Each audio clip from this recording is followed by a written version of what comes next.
It's Okie Country 101.7. Time for Lauren to join us this morning. Rich Consulting. Lauren Rich here to talk about narcissism this morning, at least the way it affects law enforcement. But maybe I'm confused on what a narcissist is. So you may start with that. What in the world is a narcissist? Oh really? my. Okay. Well, yes. So let's just put the disclaimer out there that social media, especially in the general population, abuses the word narcissism. People don't really know what it means. They don't understand the clinical criteria, nor is there any reason for them to understand clinical criteria. But you can turn on any news station, and it doesn't matter who the president is. They're a narcissist. It doesn't matter what is really going on Facebook. Somebody is always a narcissist. Okay, Right. so people that are self-consumed. yes, it does not equate to narcissism. Really? Okay, all right. So let's get that out there. First of all, it's only about 1% of the general population. Right. Okay, it's a very, very small sect. Second of all, it's more prevalent in men than it is women. It happens for women, but mostly for men. And about 50 to 75% is men. Okay, so keep that in mind. For law enforcement, you may feel like you have more narcissistic officers than you do. Do not confuse self-confidence with narcissism. Okay, it's okay. It's okay if your opinion of yourself and your self-assessment are based on what you have to offer the world, skill set and tools, and they are of an appropriate level, then self-confidence is an okay thing to have. And I'll give you an example. Can you think of any military pilots that you know? I don't know any military pilots. Okay. I'd like to. Well, I have two, and a couple are in my family, and they are a perfect example of what high self-confidence is like, Right. And why that's a necessity in the workplace, but they're not diagnostically narcissistic. Okay, narcissism is about a grandiose sense of self. It's about the love of the image. And what happens for them is that when you don't agree with the greatness of the image, they can become enraged. Okay, we also have a really high sense of entitlement, and the basic translation for that is the rules don't apply to me.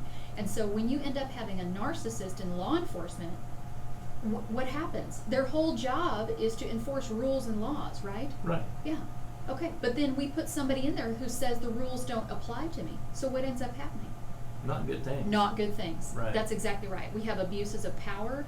Sometimes we have excessive force, but most of the time it's really just psychological exploitation of people and sometimes fellow officers. Right. So how do you know that you're having a problem with it? Because you don't think you're having a problem. The narcissist? Else. Right. Narcissist. Oh yes. Things. Oh no, you're absolutely right. So you're never going to hear a narcissist say, "Can you help me?" And that's kind of one of the keys to narcissism is that. Let me put it to you this way: regular people, you and I, we would go into therapy or any situation in discussion with interpersonal relationships, and we would say, "Oh gosh, I have this problem.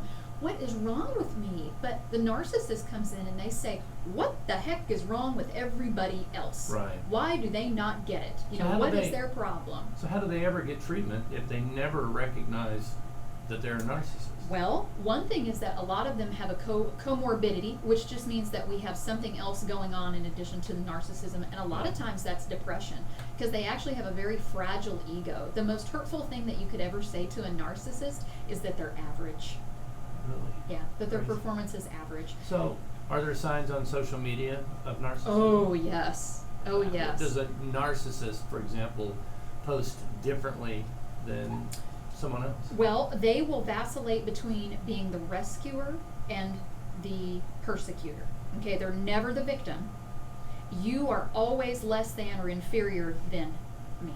Okay, you will never, there is never equality in this relationship. So when you think about that in law enforcement and you have fellow officers who think that they are the best thing since sliced bread, that's a grandiose sense of self, that the rules don't apply to them, they can do whatever they want on or off shift because they wear a uniform, and to a certain extent, not all officers do this, but you'll notice that some of them reference other people as the civilian population.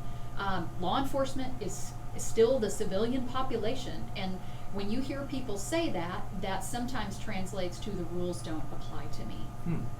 So how prevalent is it in, say, military and law enforcement? I don't even know that we have the data to back that up. I just know that it's 1% of the population. General We work to screen those out. Before you go to CLEAT, you have to go through a psych evaluation. Which to is make why sure I'm not an officer. I failed well, miserably. I would say that's one of the many reasons. But yes, so we put people through a psych evaluation, but that's not always to say that those things are disqualifiers. Mhm. You know, you have to look at I hate to say it, I mean, I'm standing right next to the recruitment center, and what do the recruitment guys do for mental health when it comes to military admission? What do they do? Do you have any idea? I know. Absolutely nothing. There is zero mental health screening for admission to the military. Now, and this is a perfect example of why things are kind of mucked up sometimes, because, you know, for example, we have people who may have a physical impairment, their vision may not be the greatest, they may have a knee problem, whatever it is, but they're perfectly fine everywhere else except for that one area of their body.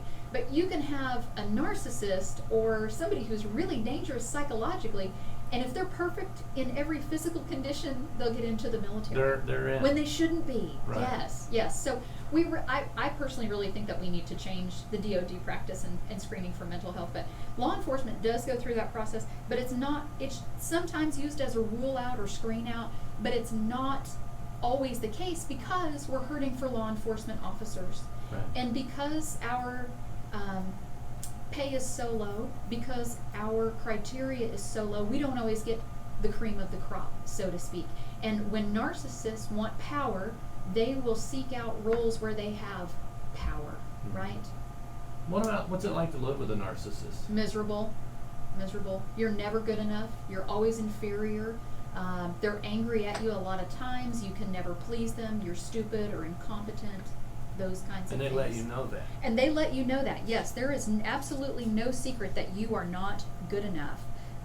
In thinking about relationships in the workplace, you know, this kind of goes back to, and I think maybe next week we'll cover blue on blue policing. But this is where the officers who are healthy, regular people really have to watch out for themselves, because if they do not document properly or cover their own rear in many and multiple ways, that narcissist will come get you.